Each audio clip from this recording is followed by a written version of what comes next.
Welcome back to the channel, everybody. We're continuing to play with Mass Effect today, continuing the main story.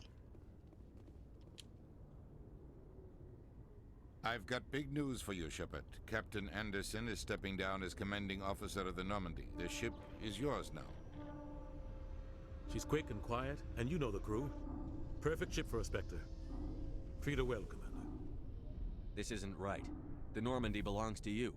You needed your own ship. A Spectre can't answer to anyone but the Council. And it's time for me to step down. Come clean with me, Captain. You owe me that much. I was in your shoes 20 years ago, Shepard. They were considering me for the Spectres. Why didn't you ever mention this? What was I supposed to say? I could have been a Spectre, but I blew it?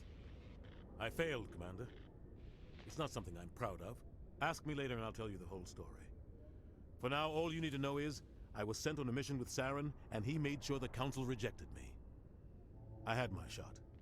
It came and went. Now you have a chance to make up for my mistakes. Saren's not going to get away this time. Saren's gone. Don't even try to find him. But we know what he's after. The conduit. He's got his Geth scouring the Traverse looking for clues. We had reports of Geth in the Pharos system shortly before our colony there dropped out of contact, and there have been sightings around Noveria. Find out what Saren was after on Pharos and Noveria. Maybe you can figure out where the conduit is before he does. The Reapers are the real threat. I'm with the Council on this one, Shepard. I'm not sure they even exist. But if they do exist, the conduit's the key to bringing them back. Stop Saren from getting the conduit, and we stop the Reapers from returning. I'll stop him. We have one more lead. Matriarch Benezia, the other voice in that recording. She has a daughter, a scientist who specializes in the Protheans. We don't know if she's involved, but it might be a good idea to try and find her. See what she knows. Her name's Liara, Dr. Liara Tassoni. We have reports she was exploring an archaeological dig on one of the uncharted worlds in the Artemis Tau cluster. Sounds like we should head for the Artemis Tau cluster. It's your decision, Commander. You're a Spectre now. You don't answer to us. But your actions still reflect on humanity as a whole. You make a mess and I get stuck cleaning it up. I'll take care of Saren. You take care of the political fallout. Not exactly the answer I was looking for, Shepard. Remember, you were a human long before you were a Spectre. I have a meeting to get to. Captain Anderson can answer any questions you might have. Yes, Commander? How are you holding up? Honestly, this isn't how I pictured my career coming to an end. Pushing papers really isn't my thing, but you're the one who can stop Saren. I believe in you, Shepard. If that means I have to step aside, so be it. Any extra intel you can give me on our colony at Pharos? The entire planet used to be one giant Prothean city, mostly ruins now. But some of the infrastructure is still intact. The colony tried to build on what the Protheans left behind. We lost all contact with them when the Geth attacked. What do you know about the Artemis Tau cluster? Not much. I've never been there myself. A handful of systems with a few small, uncharted worlds, but no real colonies. Might not be easy finding Dr. Tassoni out there. My advice is to look for the world with the Prothean ruins. What can you tell me about Noveria? Noveria's trouble. Always has been. The whole planet's basically a center for corporations to conduct illegal research. Watch your back there, Shepard. Spectres are about the only form of Citadel authority Noveria respects. But they aren't popular. I should go. I'll be here if you need anything. All right, let's go and enter the ship that is now ours.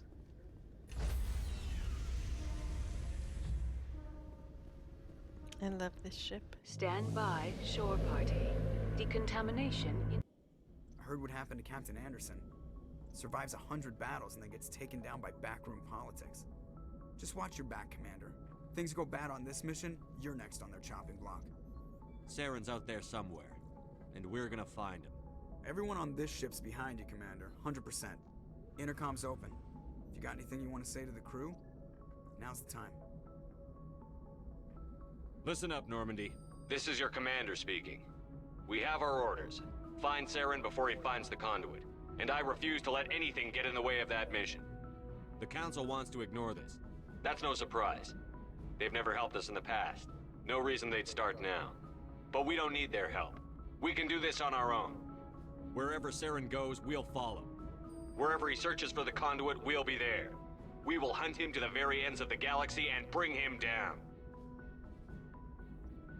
None of the other species has the guts, grit, or balls to deal with this. So it's up to us.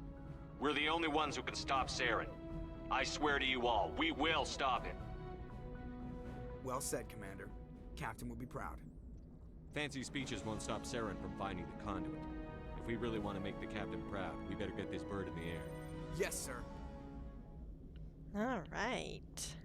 So being a renegade, we are very much raw humanity first.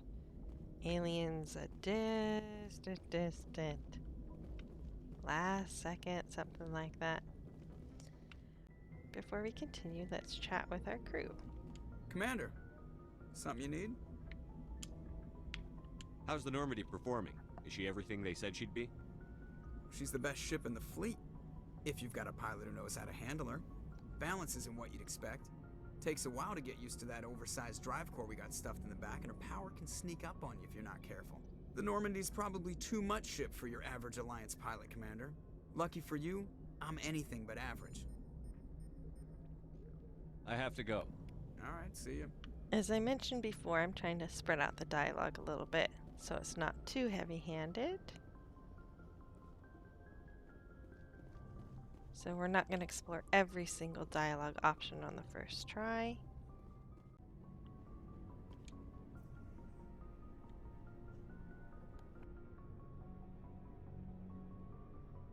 Anything you need, Commander? What's your opinion on the last mission? I don't see how we could have done things any better. At least not without getting to Eden Prime sooner. And we were on the scene faster than any other Alliance ship could have been. Just trying to get a sense of where the crew's at. Thoughts? I've wasted enough of your time for now, Commander. We'll have time for personal debriefings later. We'll talk another time, Lieutenant. Commander? Alright, and then now we want to take the elevator down because Ashley and Rex and Garrus are all downstairs. They may not have too much to say yet. Like Kaden, they might be like, oh, we don't have too much to talk about right now. Nice ship you've got, Shepard. What can I do for you? What's your story, Rex? There's no story. Go ask the Quarian if you want stories. Tali's down here too. I don't know why I forgot about her. You Krogan live for centuries. Don't tell me you haven't had a few interesting adventures. Well, there was this one time the Turians almost wiped out our entire race. That was fun. They tried the same with us, but we fought them off. It's not the same. It seems similar enough to me.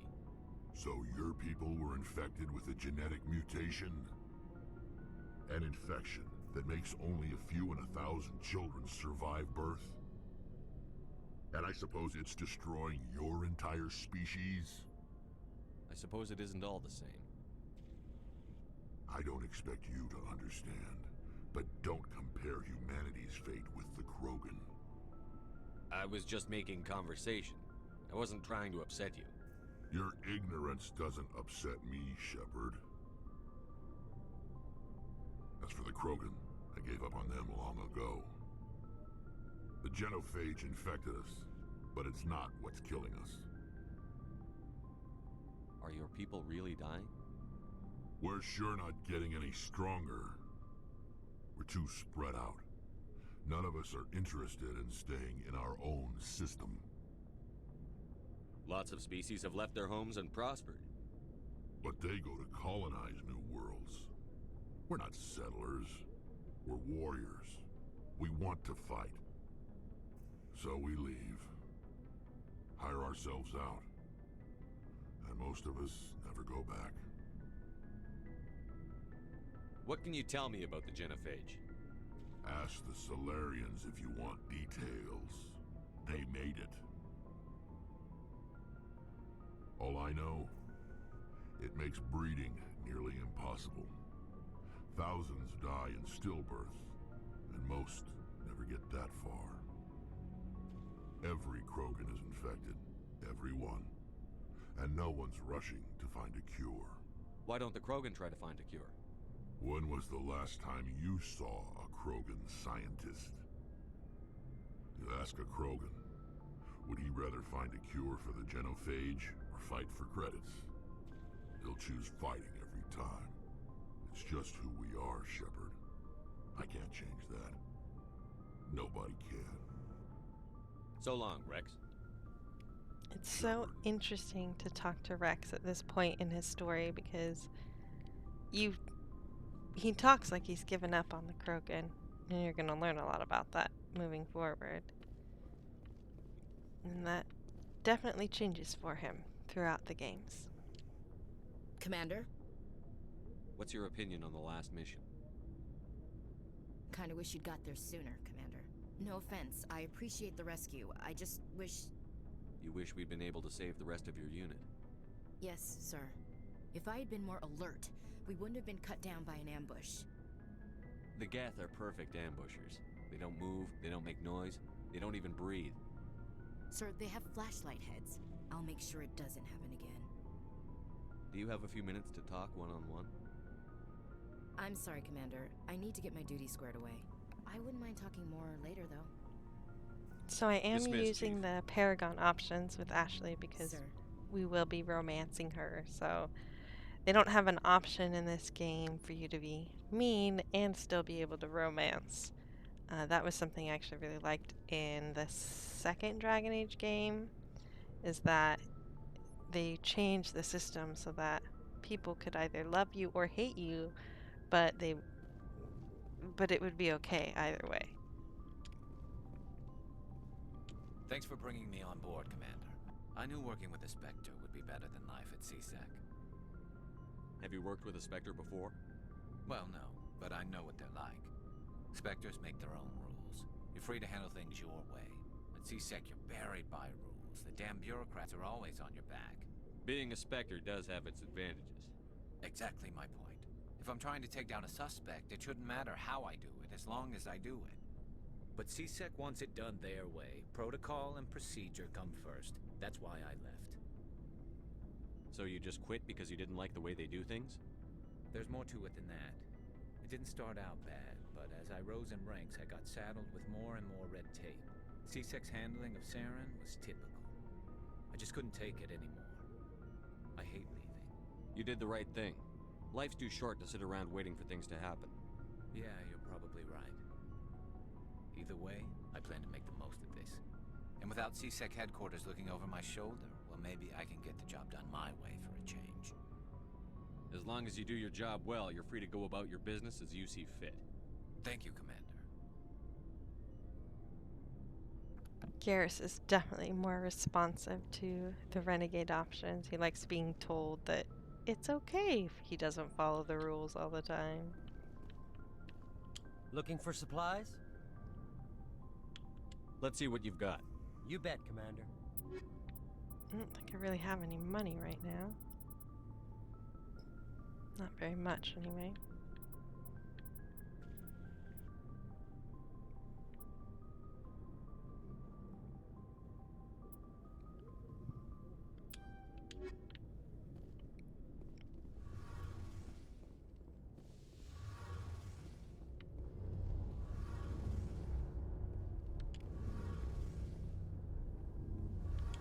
Your ship's amazing, Shepard.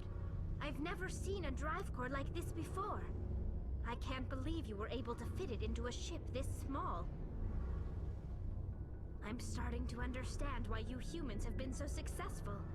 I had no idea Alliance vessels were so advanced. I don't like the idea of aliens studying the architecture of Alliance ships. We're on the same side here. My people have more reason to hate the Geth than anyone, remember? But you can't blame me for being a little excited. I never dreamed I'd get a chance to travel on a ship as advanced as the Normandy. I had no idea you found ship technology so interesting. It comes with being a Quarian. The migrant fleet is the key to the survival of my people. Ships are our most valuable resource. But we don't have anything like this. We make do with cast-offs and second-hand equipment. We just try to keep them running for as long as we can.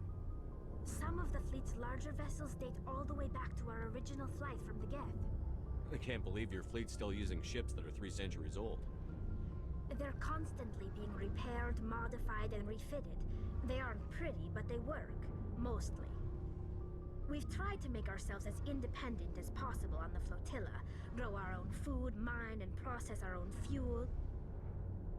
But some things we just can't make on our own. A patch to maintain the hull integrity requires raw materials we just don't have. That's why our pilgrimages are so important.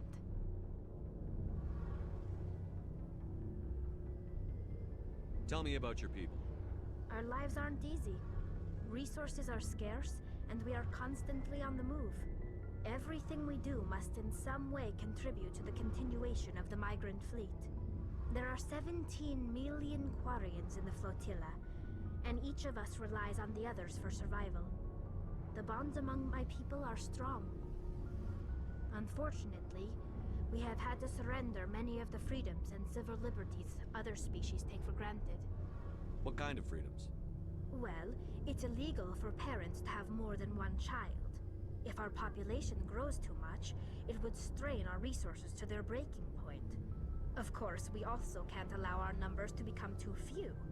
If our population is in decline, the rule against single births is temporarily repealed. In extreme cases of population decline, incentives are even offered to encourage multiple births, though the Conclave hasn't had to take such measures in nearly a century. That's your government. The Conclave is our civilian branch of government. Each ship can elect a representative to serve on the Conclave and make decisions that affect the fleet as a whole. On matters that affect an individual ship, however, the captain has the final say. It's a tradition that dates back to the early days, when the fleet was governed by martial law. Fortunately, most captains nowadays are smart enough to have an elected council from their crew to give them advice and guidance. So the ultimate power rests with elected officials. In practice, the Conclave and the respective council for each ship tend to set the rules that govern our daily lives. But in theory, we are still under military jurisdiction.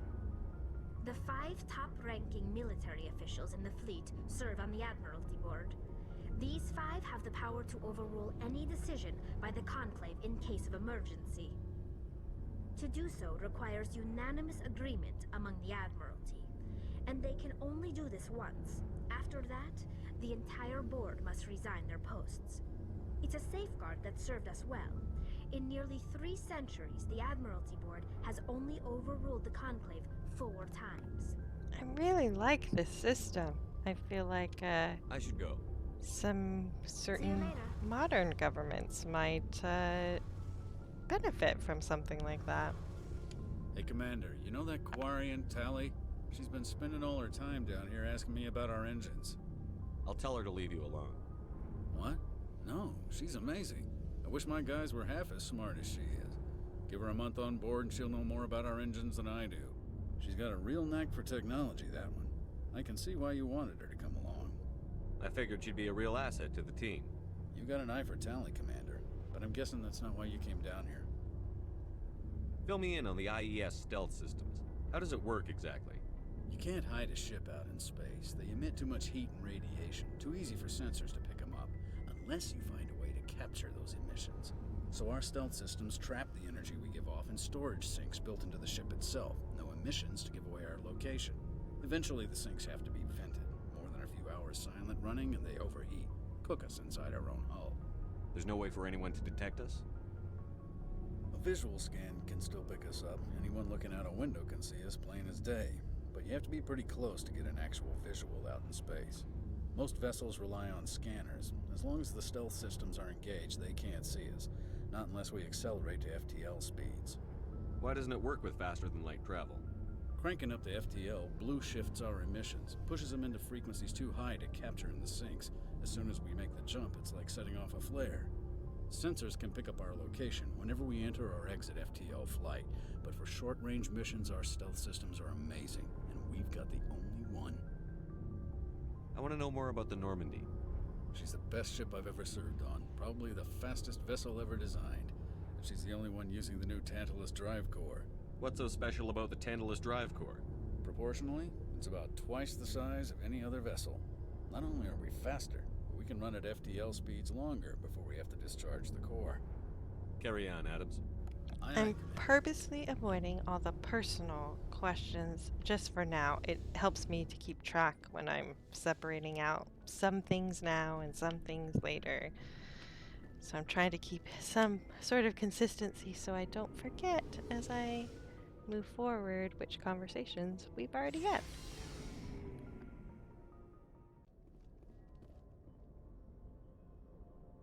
If anyone has to take over for Captain Anderson, I'm glad it's you. I'm not sure about having non-humans on our ship, though. I'm in charge here, Presley. I decide if we have non-humans on this vessel. Yes, sir. Understood, sir.